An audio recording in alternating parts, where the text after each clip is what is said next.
Good morning. All right. Everything on and up there? So I should have recognized that with CYC's going on that we would have had the pleasure. I forgot about that. You two are here on babysitting duty through sometime about 5 o'clock this afternoon probably. But not like you're going to count the hours or anything until. All right. I was double checking on the announcements, so remember Sally Shelton is in the hospital still. Ricky Copeland, that'd be Robert's brother, had esophageal surgery this week. Let's see, Shirley Henry. And then how is Maya's grandfather on the other side doing?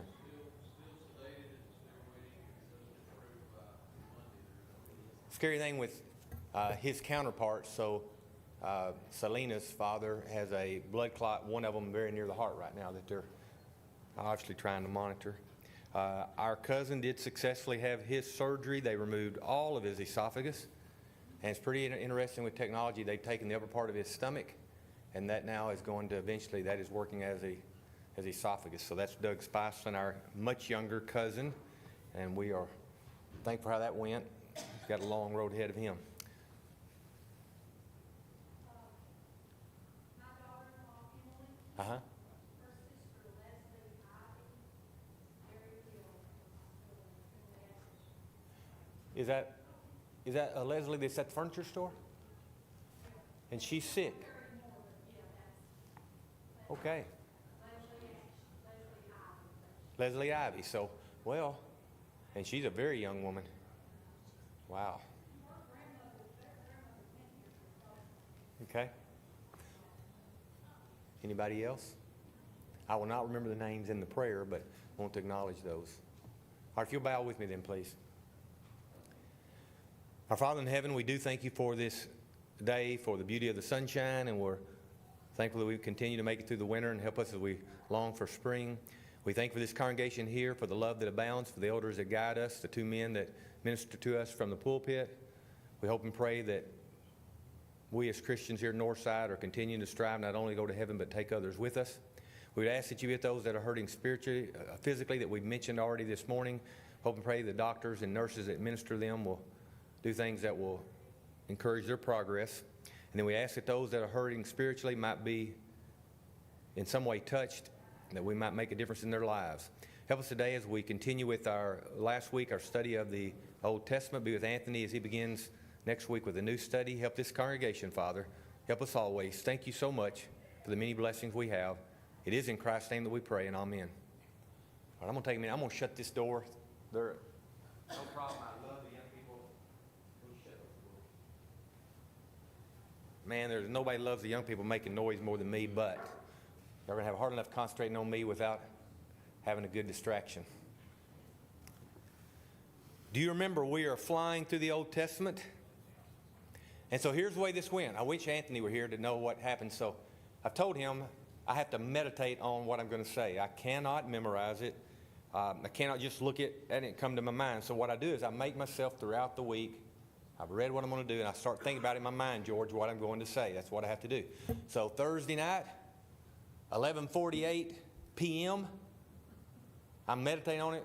That's normally later than normally would, but this knee has kept me from sleeping normally, so I'm meditating on it. And I was thinking how I was going to end today, and I was going to end by saying, and next week, we will work on the 17 books of the prophets. And then it dawned on me, oh man, this is February. How many days? So literally I'm laying there on the couch because I can't sleep in the bed right now. I lay on the couch and I think, let's see, I had the surgery on the 10th. 2 weeks from that's the 24th, Wednesday's 25th, 26th, 29th. That's what that would come up to. So I thought, maybe it's a leap year. This is an even year, right? So then I thought, I got to get up. So go in there. We have no calendar for the first time in all our married life. We don't have a calendar this year. So I thought, well, I'm going to pull up the phone and need to know the weather anyway. So I pulled it up and saw March the 1st is what the date is the next Sunday. So obviously my plans are changed. I had forgotten during the time of this quarter that, we missed 1 week for the weather. And then some of you caused me to get behind on schedule. And so it was not my fault. It was y'all. All right, so we're going to continue on. Do you remember last week? We finished the last book of history, Esther. Remember that? That was one of the ones, the last book of the books of history. Do you remember that? Anybody, Esther? And we talked about Esther and her relative Mordecai. And I tried to remind you that this book really does help us with having some understanding of God's providential care. Do we remember that? And Mordecai made a great statement when he asked her. He said to Esther, hey, who knows? This may be the whole reason for you being in this situation so that you, with your input with the king, can save your fellow Jews, right? Your countrymen. And that was a good statement. And what I tried to bring up to you is, we look at our lives and we're trying to think what God has done providentially to help us in our lives. Come on, that's what we do. How's God helped us providentially? But I asked you to meditate this week and to think on what are the times that the opportunity is there for you to be the providential care in the life of somebody else. Do you remember me saying that? And hoping that you would meditate on it, think about it, see if you could think of some things. So maybe you did. I'll tell you a couple things yesterday that I think was good. So last night we celebrated the 50th anniversary of Aletha and Robert. It was great. So we're sitting around this table. That was good for me. I need to be out of the house. I have not done hardly anything since this other than work. Go there and come back home and sleep some, get rested. So it was really good. I sat there, didn't have to worry about somebody cussing. Didn't have to worry about somebody going to be trying to go somewhere we were drinking. No, good conversation. I believe that's God's providential care working in my life. It was uplifting to me. It was good for me. I was thinking about yesterday. So at work, two of my grandchildren, the two girls, were there part of the day. And so Abby realized that Teresa, which is called Isa, that her granddaughter Chesney wasn't there and that Isa could concentrate on her. The entire time we're there, Abby wanted Teresa to be doing things with her. And I'm thinking, isn't that God's providential care in Abby's life? That not a grandmother, right, but a great aunt was involved. I think that's God's providential care. And so you and I need to be looking at our lives all the time. Maybe that conversation you have with somebody when you're getting groceries is a providential care in their life. Maybe at work. Maybe that letter you send to somebody, you ladies are good about that, is God's providential care working through you to help others. That sound right, George? Is that okay to say that? Do you think that's scriptural in that statement? All right. So we talked about that, and then we began in what is called the 5 books of poetry, but I believe really a better wording would be, 5 books of wisdom.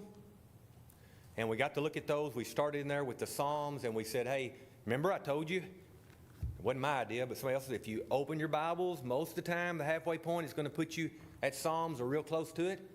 So if you don't have tabs like I don't have, and you want to get close, open up, and there was Psalms 54. So we talked about that. We talked about the fact that out of those Psalms, 70 plus are by David. And you really, really, really, if you want to know about David and his heart and why God appreciated it, you read those Psalms. And you look at the awe he had of God. Do you and I have that awe? Do you and I feel like David did, that the Lord is my shepherd and I shall not want? You learn things from all. I don't think I said this last week. So again, I've told you, I'm at home, I'm all the time trying to think what I'm going to say. And so sometimes I think I've said something because in my mind I said it when? At home. So this may be repetition. If it is, just go with it, okay? It may be the exact same thing I said last week. But my doctor for my knee, who I did not, I don't know what to say it, I did not consider him to me the most godly of people. I think he would agree with that. But we're sitting there, and he was talking about he has 2 sons. He was talking about one of them and how the son was just fighting things and just really having a hard time in his life because seemed like he was swimming upstream, really having a hard time. And finally, his dad, my physician, said, look, son, you remember about Noah in the Bible? He made that ark to do what? Float. Now, did I say this last week? He made that ark to float. Who was in charge? God.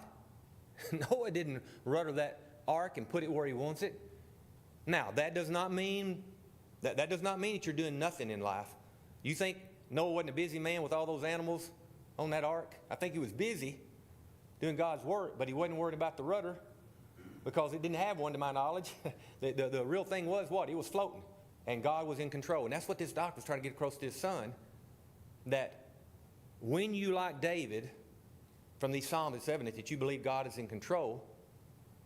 You and I will be working. We're going to be doing our part. But ultimately, in everything we do, God is at the wheel. There's a song that says that, right? He's in control. And so that was a good point for me. And you never know where you're going to hear information, but to think about that. That Noah was on that ark, doing as God said.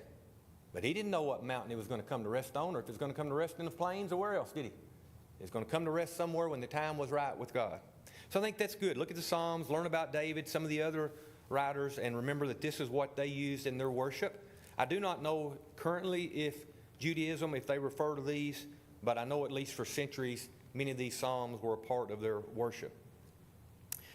Proverbs, do you remember I asked you as we looked at Proverbs to go through your Bible, and I didn't do this when I initially got my Bible. I couldn't stand to write in it, probably the first 10, 15 years I had it. I just couldn't do it. Once I started writing in it and making notes, then I've looked back. I cannot go through the book of Proverbs in my Bible and not see note after note or underline after underline. It's pretty neat, isn't it? It is really neat with the Proverbs. How many sermons can you get from the Proverbs, George? A lifetime almost, couldn't you?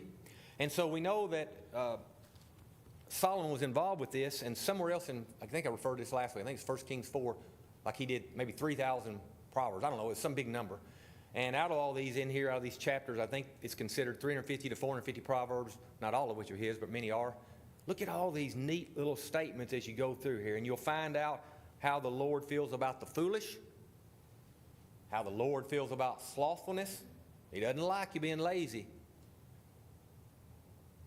About good and evil. It's so neat to go through here. One of the pages that I like is I've got give to the poor, and that's in Proverbs 28. I want to be reminded of this. Proverbs 28, verse 27. He that giveth unto the poor shall not lack, but he that hideth his eye shall have many a curse. And we have a problem right now in this country, and I think I've said it before. I hate all of the wastefulness, the cheating that took place, because in my mind I'm thinking, don't reduce my taxes, but find out where all that was stolen, and let's have programs that help the poor, the ones truly in need, to help young children like these out at New Pathways for Children, right? That's where I want that money going. Come on. Helping the poor, it says you will not lack. Isn't that a neat thing to look at? And you could go through all this, and it's pretty amazing with Proverbs, just one-liners, one right after the other. We mentioned some of that last week. So that brings us today to Ecclesiastes. Again, we're in the books of wisdom, the man Solomon. And if you remember, I told you, I think I know the answer with Solomon, but it worries me with him as far as, it seemed like with Solomon, his relationship with God was good at first, and then, unfortunately, he took that wisdom, and he tried out all these things, seeing, that's what the Bible says, but it appears at the very end he came back. We're going to see it today. Vanity, vanity, all is vanity, said the preacher, and the final thing is to obey God. I think he came back, but Solomon is one of these that really, when I read about him, I think about really all the wasted wisdom. That, man, if he would not have gotten so involved with all these women and all these other things. Now, maybe his experience is what keeps us from having to do some of those things. But Solomon is one of these I struggle with. He seemed so godly at times, and then the polar opposite, and with the worship that was idol worship allowing to be done. I don't know. But this is the book of Ecclesiastes. And so let's read what I just said. Chapter 1, beginning at verse 1. From the King James, the words of the preacher, the son of David, king in Jerusalem. Pretty easy to know who this is from, isn't it? Vanity of vanities, saith the preacher. Vanity of vanities, all is vanity. Now we know when he says that, you've got to know the context. That does not mean every single thing that's ever done is vanity. That's vain. But it means, look, a lot of what we do is not for the right purpose, is not lasting, is not meaningful lasting, so to speak. All right, chapter 2, my Bible gives me a little heading that helps me know. It says, pleasure is vain. Look at what all Solomon says he did. And we know this is right. We know Solomon, that was at the height of the Israelites as far as their overall worldwide influence and their money. And because he did have all these wives and concubines, he made all of these relationships with other nations, and things opened up to him. But verse 4 of chapter 2, I made me great works. I builded me houses. I planted me vineyards. Do we see people do that today? Just keep on and on and on with what they do. Verse 11, then I looked on all the works that my hands had wrought, and on the labor that I had labored to do, and behold, all was vanity and vexation of spirit, and there was no profit under the sun. Now again, doesn't mean that somebody planted the field, that's bad, but the point he's trying to get is he did all these great things, and then you look back and see, what has come of it. Tracy and I, we like keeping a neat house. I try to keep, it's just me. I love, in that house, when I see a blemish, I'm trying to correct it. That is the way I run, that's the way I operate. So it's a very unusual week or two that I hadn't got out something repairing a screw pop or caulking. I have caulking right now I just can't get to because my knee is driving me crazy because of the temperature change. But you know what's going to happen, whether it be 10 years from now, 20 years from now, 30 years from now, when it's going to be? What's going to happen in my house, assuming it's still standing? Am I going to be living there? Who else is going to be those screw pops that I've repaired, does it really matter? Vanity of vanity. All is vanity. Says that's wasted time. Now that is for me a way to use up some extra energy, and I just got to do it. But at the whole time I'm doing it, I think, isn't this foolish, Jason? You're worrying about these little things, but that's the way I operate, okay? Chapter 3, surely George has had lessons on this. To everything there is a season and a time to every purpose under the heaven. Our dad, Teresa and I's dad, was good about little sayings, and I don't think he was the first one to say it. I know he wouldn't, but he would say, hey, when do you make hay? You do it at the right time, right? When the sun shines, make hay. When the time is there to do something, take advantage. Now that goes back again, it's tied in even with providential care. When are you going to do the right thing with somebody?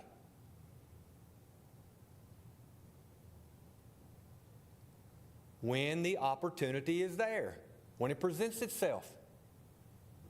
Okay? That's what I believe. There's a time to do things, and when that time is there, don't waste time. Don't be lazy. Don't miss an opportunity. We're talking about all the time with these grandchildren and how quickly we see them growing up. When I better enjoy them sleeping on my chest? Right now. Is that time going to leave and be gone? Absolutely. And I don't look back with regrets. So let them lay up there, even though I'm uncomfortable because I'm so spastic, I want to get up and do something. That's about the only time I will sit still. The family knows this. It's crazy because I'm up and at them all the time. But I can put a child right here in some way or another. I don't have to go to the bathroom for an hour and a half. Only time during the day that's the case. There is a time and a season to be doing things and take advantage and do it. Chapter 4, verse 6. Better is a handful with quietness than both the hands full with travail and vexation of spirit. I've got to tell you, a simple thing to prove that sometimes having more drives you up the wall. The tornado was a really tough thing on my family. To be fair, why? Because we had a business. All those things we were responsible for. All those units we were responsible for. That building, our lands, her house, my house, families, children's houses. I had a building with storage. Sometimes I was thinking, who were the lucky people? The ones that were renting a piece of property, had a few belongings, they moved on. And there is some truth to that. Sometimes it's better off to have less and have quiet and not be so worked up. If I had a few less rooms in my house, I'd have a few less screw pops. Think about it. Less moldings to caulk. Verse 9 of chapter 4, 2 are better than one. For if they fall, it says in verse 10, for if they fall, the one will lift up his fellow. Okay? Any thoughts as we go along? I've kept talking a lot. Anthony's not here to interrupt, and neither are, oh my goodness, Allison, and so Daniel's not here. Where are they this morning? Anybody know? Oh, they're here? They chose to go to another class? Huh. They're going to have to answer to that. Y'all ratted them out. I'm going to ask them. Here they were. She's supposed to be the one watching for what I say. All right. Chapter 5, verse 4, when thou vowest a vow unto God, defer not to pay it. Now that makes me think, this is the Old Testament, but how do you think, George, in the New Testament, when you and I say we're going to give our life to Christ, we're down in baptism, and then we don't do that? How do you think God feels about that vow? Not happy. You think that's a little bit what maybe even in the Bible when it says that, those who know to do right and don't do it, and that's going to be worse for us in the judgment, that may be a part of it. We made a vow to God. We knew what we were supposed to do, and we don't do it. You and I, we need to remember that. I believe everybody I'm looking around out today has made a vow to the Lord. Been baptized for forgiveness of your sins. You're going to walk with Christ. Now that's a vow. He's asked us to go out and spread the gospel. That's a vow. We've agreed to it. Are you doing it? You take it serious. Chapter 7. A good name is better than precious ointment, and the day of death than the day of one's birth. Now, I don't know how long we continue. I keep using myself as examples because I don't mind you laughing at me or seeing my imperfections, whatever. I'm okay with that. I don't get paid, George, so again, I don't have to worry about any getting fired, right? That's a real good thing about being a teacher and not having the same responsibility as people like you that preach much of their life. But a good name is better than precious ointment. At our business, one of the things I cannot stand, and I believe this is the way the rest of the family, for somebody to think bad of Arrowhead Camper Sales. I cannot stand the fact that my parents worked so hard to build it up as doing the right thing. Now, that doesn't mean we're always right about things, but trying to do the right thing and be truthful. And so it kills me when some kind of review comes across that I know is not correct, or when somebody is saying something. I want our name. That is, we want to make money, but I guarantee you at our dealership, we will sacrifice profit for a good name. We want to be thought of that. It means that much to me. Does it to you? What is the real name we wear? Not Arrowhead Camper Sales. What's the real name we wear? Christian. What about that good name? Are you and I tarnishing it? Or are we building it up? This is for our learning. The book of Ecclesiastes is not just for somebody from the Jewish nation of old to learn from. It's for Mary Bell today, Jason today, George when he preaches, George when you're an elder. These are things that we're supposed to help people in their lives. A good name is better than precious ointment. And then he comes along, chapter 11, verse 9, ends with, God will bring thee into judgment. And then chapter 12, verse 1, remember now thy Creator, in the days of thy youth, while the evil days come not, nor the years draw nigh, when thou shalt say, I have no pleasure in them. We don't need to come a time we look back on our youthfulness and say, oh, that was terrible, that was bad. I want it to be that you can remember it with good memories. In verse 8, vanity of vanities, saith the preacher, all is vanity. And then look at, here's where I feel good about Solomon, verses 13 and 14. Are you there? Chapter 12. Let us hear the conclusion of the whole matter. I want to get to the final statement. I want to know what the conclusion is, don't you? Fear God and keep His commandments, for this is the whole duty of man. Solomon says that's what your entire life's about.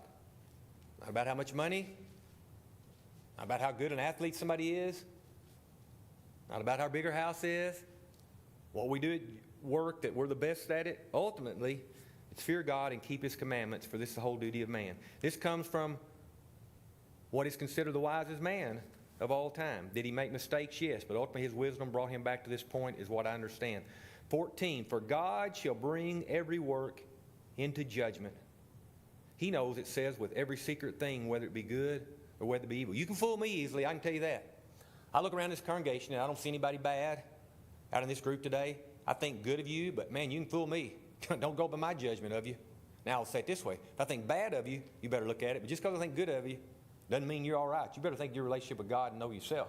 Same with me. And now we get to the book of Song of Solomon. If you'll turn there, and I'm going to have George come up and I'm going to have him go ahead and relate all the information from the Song of Solomon. I don't see him jumping up here. Song of Solomon, what is it? Well, it is a love story. We are not going to read every particular because I might be embarrassed. The Song of Solomon, you have to try to remember the setting. You have a king, and we know in case of Solomon, he had many wives and concubines, right? And so it's not unusual for some young maiden to be brought to him. And a young maiden was brought to him, and it appears from reading this that Solomon himself was impressed with her. But she comes from a rural setting, and what did she have back home in that rural setting? Already had her a man, didn't she?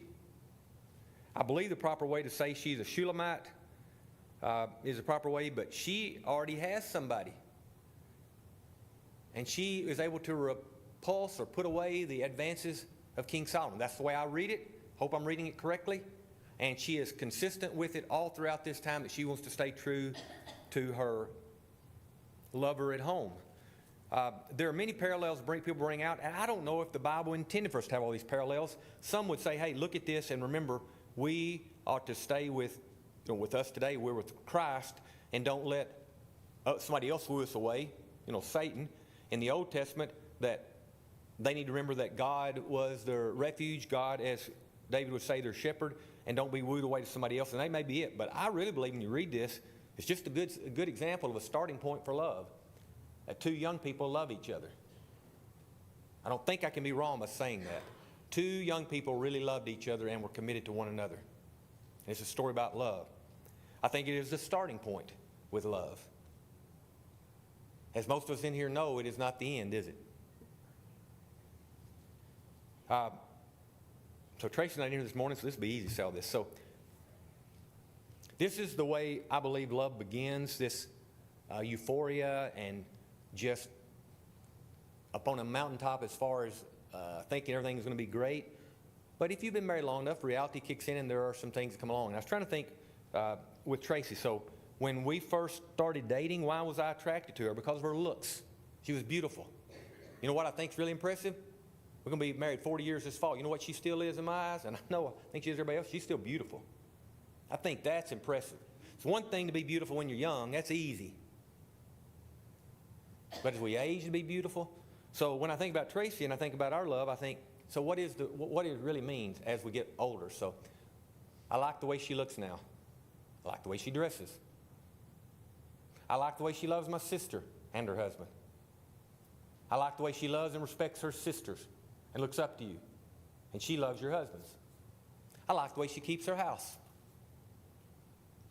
I have an obligation to fuss about it, but I like it when she changes the decor. I like it at Christmas. Again, I fuss about it, but I like having all this Christmas at it. I mean, it makes the house seem homey, so welcoming. I like it in a few weeks from now when she starts bringing these flowers and plant them in the yard so you have brilliant colors. I like the way she loves my grandchildren. I like the way she loves my great niece. I like the way she loved and respected her parents. I like the way she took care of and didn't hesitate to take care of our parents when they were sick. I like the way that I always see her at home studying something with the Bible. Got some Bible study going. I like the way she's always working on curriculum here at the church. I like the way she cooks. I like the way she takes care of me. I like the way she prods me to get out and do something when I'm getting on her nerves. Love works this way. How in the world can you not love somebody when you like them that much? And I believe that's what mature love is, don't you? Man, you just like somebody so much you can't help but love them. I believe that's biblical because we have this Song of Solomon that's the beginning point of love, this physical attraction. When you read all of the Bible, there's all these stories in here that prove to me God expects us to like others, to like being around people. That translates into love. You know, I like to see the way Tracy is helping with young people. I love it when she brings, the blessing box out here and brings things forward. And so what I'm saying is I look at what she's doing and I think, well, that's just biblical because a woman is supposed to take care of the house. Her home is her abode, and we have to recognize that, men. It is hers. As you get older, what are women supposed to do? Teach the younger. To show love to your children so that they know how to love others. All these statements just said, aren't they biblical? Isn't that what biblical love is, what I've just described? So Song of Solomon gives me a starting point, but in no way is it the end, in my opinion, of love. And so you can read it, and it's pretty interesting to see at the very end that her love for her shepherd, young man at home, the king allows her to go back to him. Okay? Make sure she watches this. Who's up there? Who's up there? I didn't know you were up there. Yeah. I want to know how you feel about the decor. Basically what he's saying is, yes, I fuss because all these Amazon boxes and stuff come in and I have to break them up, and then I'm thinking in my mind how many dollars. It's either usually grandkids' clothes or decor items or something, right? Or decor items for your house. So I feel obligated. That James says there will be trials, tribulations, and stumbling blocks in your life, right? And I'm obligated to put some of those stumbling blocks in front of her at times. I am God's providential care keeping her life from being so easy. Okay? All right. The book of Isaiah. So we have 10 or 12 minutes. We're going to cover 17 books. The books of the prophets. So remember 5:12, 5:5:12. The last 17 books are prophets. The first 5 of which are what we call major prophets, and as George knows, it's mainly because of their content. It's important what's said in the other books of the prophets.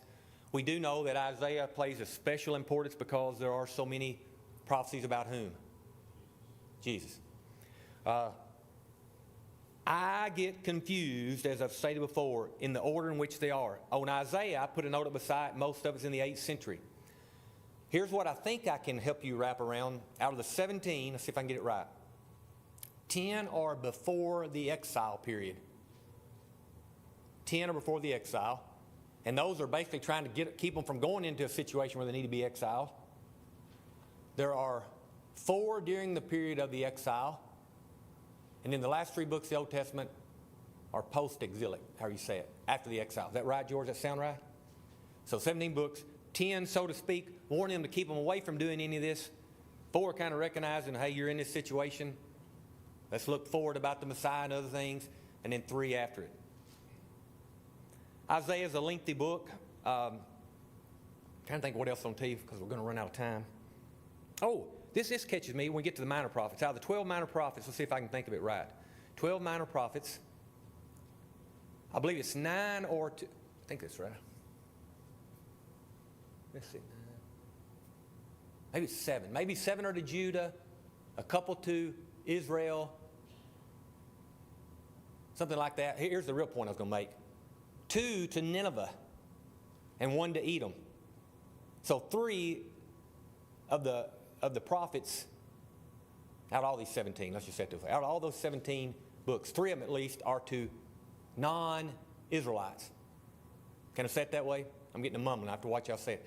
3 of the prophets are done to people that are on Israelites. Do you remember several weeks back, I told you that I had to recognize somewhere in my life that Moses' law was given,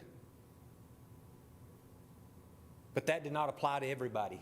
That was a special covenant between Abraham's lineage. The rest of the world was still obliged to God, but in a different format. Your son is the one that told me that Freed Hardeman, this was not news to him because they studied things like that and talked about this parallel line that, even though the Israelites were under the Mosaic law, that the rest of the world was still under patriarchal. Because that had bothered me for years. I never heard it talked about up here. It just wasn't talked about, and I struggled with that for a long time. So I brought it up one time, and Tyler said, oh, yeah, we talked about that at Freed Hardeman. And so, patriarchal law applied to Gentiles all the way to the time of Cornelius, if you stop and think about it. that's right. All the way to then. Even when the church began in Acts 2, okay? And I've always thought Acts chapter 1, verse 7 talks about the idea of the order of how the gospel is going to be proclaimed to the world, and you see it through the first 10 chapters. It's Jerusalem to Judea, Samaria, and the othermost parts of the earth.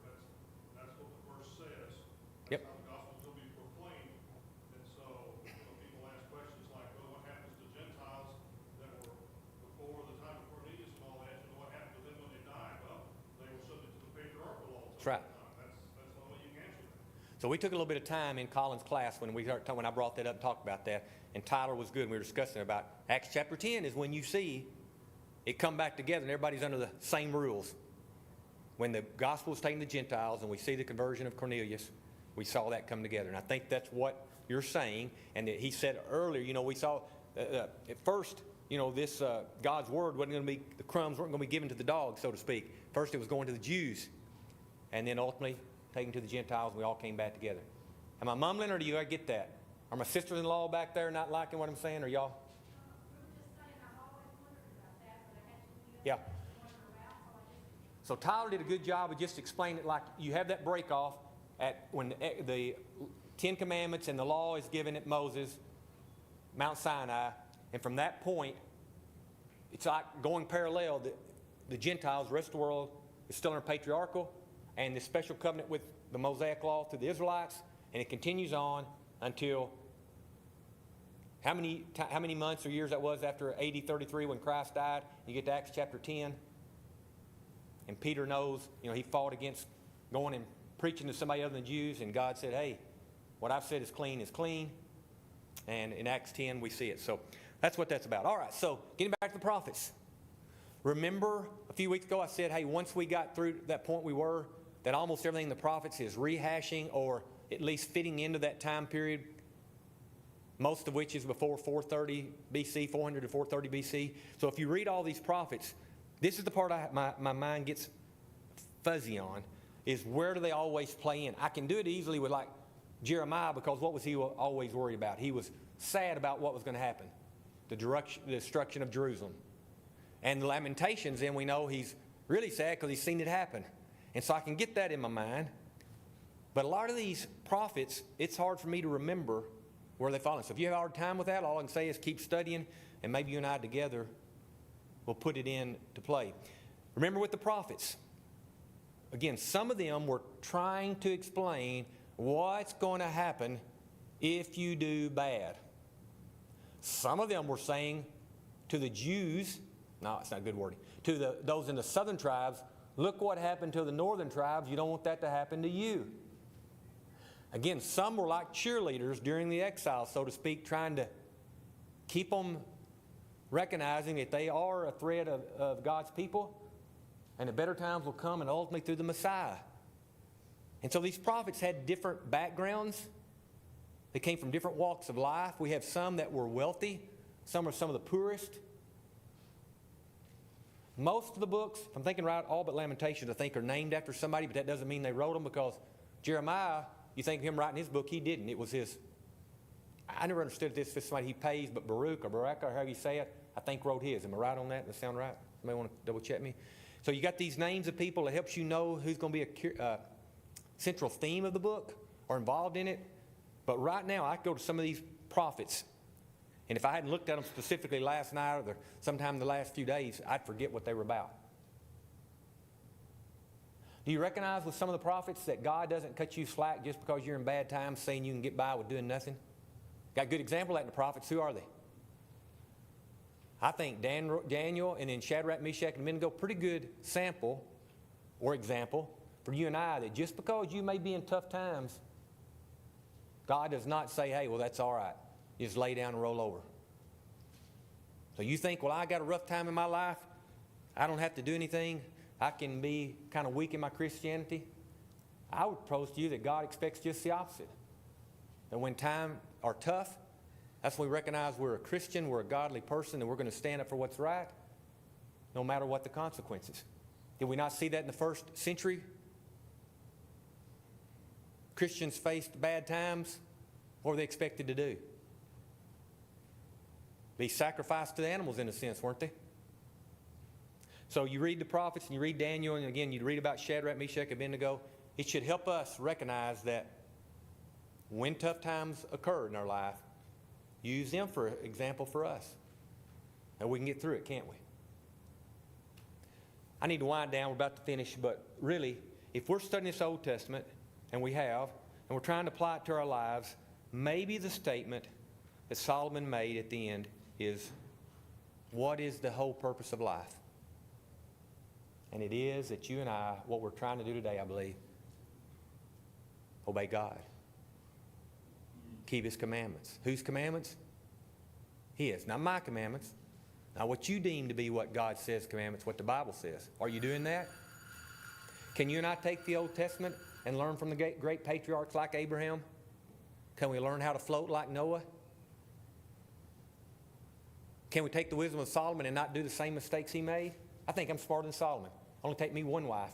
Took him over 1,000 women in his life to get it right. Think about that.